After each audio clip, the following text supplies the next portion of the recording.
Hi. So today I'm at Red Door Coffee in San Francisco, which is a pretty awesome place.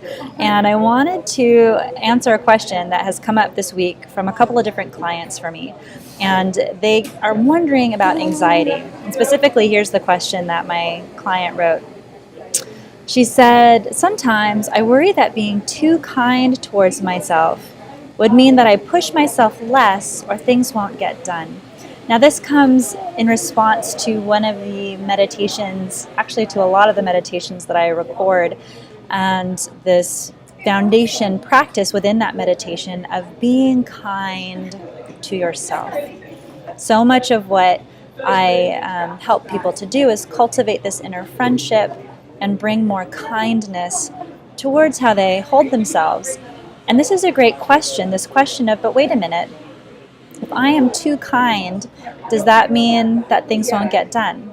Does that mean that, my ambition will go away? And I think it reflects this really persistent belief among so many of us that anxiety is this fuel that allows you to be in the world and growing and doing all of these things that are important to us, that we need anxiety somehow, that somehow anxiety is this proof that you are taking care of yourself. Because if you didn't, you would just sit on the couch, watch TV, just kind of slack off like, maybe when you were 13 years old during summer vacation, right? And what I propose is this possibility that anxiety might be a little bit like a muscle in your body, like your quadriceps.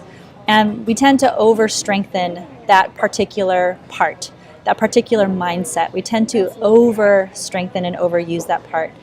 And so we have this very underdeveloped aspect of ourselves, which would be kind of like our hamstrings, right? Like our hamstrings are not so strong.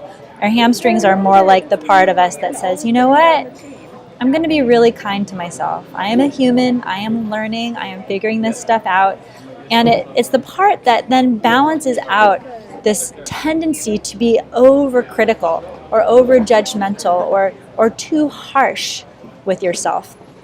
Because it seems what I found is it's so easy to beat up on yourself. And it's so easy to say, I'm not doing enough. I should be doing this better.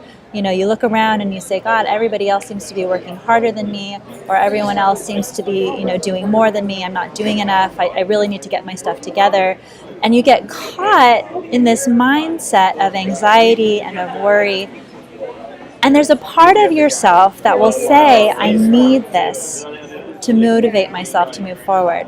Now, what I have found and what I like to propose to you is this new possibility that perhaps being motivated, being lit up from within, being driven, being just like on fire to do great work wherever it is in your life, perhaps that comes from a place of kindness.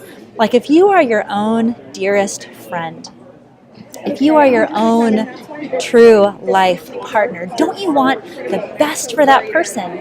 Don't you want that person to be happy and cared for and creative and doing the best that they can and learning everything that they can along the way?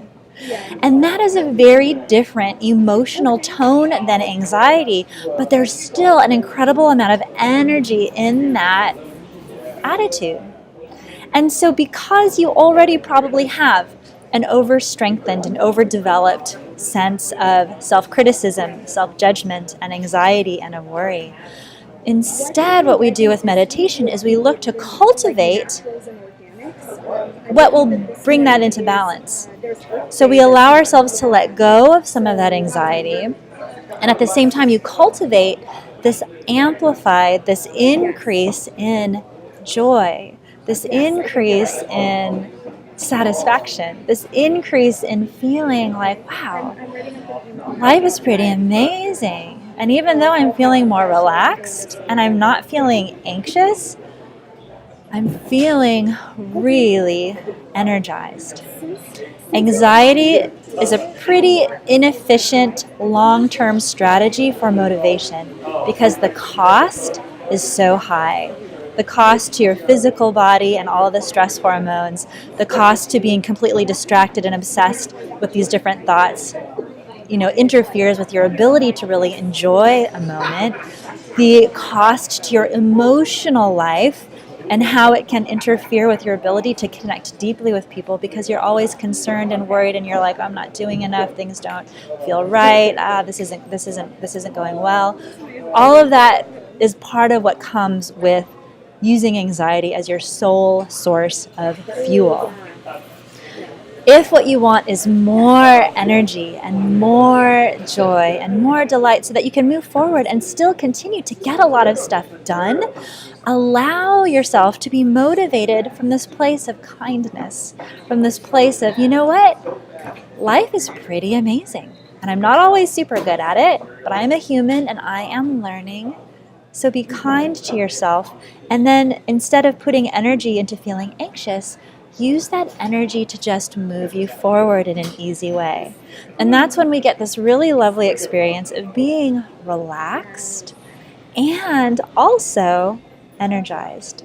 It's a very efficient way to work with your inner energy. So if you're listening to my online meditations, a lot of what you'll hear me say is approach yourself and approach your practice with curiosity and kindness. These twin attitudes will take you so far. Curiosity will naturally gather your focus, will gather your attention in a way that feels effortless and light. And kindness allows you to be in the present moment, to deepen friendship with yourself, and to allow more energy to move through you in a productive way, rather than burning energy and burning cycles on beating yourself up and feeling bad about whatever it is you're feeling bad for. So it's okay, you can have a little bit of anxiety. It can be very useful in moment to moment, but we don't want to live there. We don't want to live there all the time. It's not so helpful. So meditation, mindfulness, let these become tools that you use to bring you forward in a way that feels good, in a way that feels sustainable. I hope that helps. Thanks so much for watching. Bye.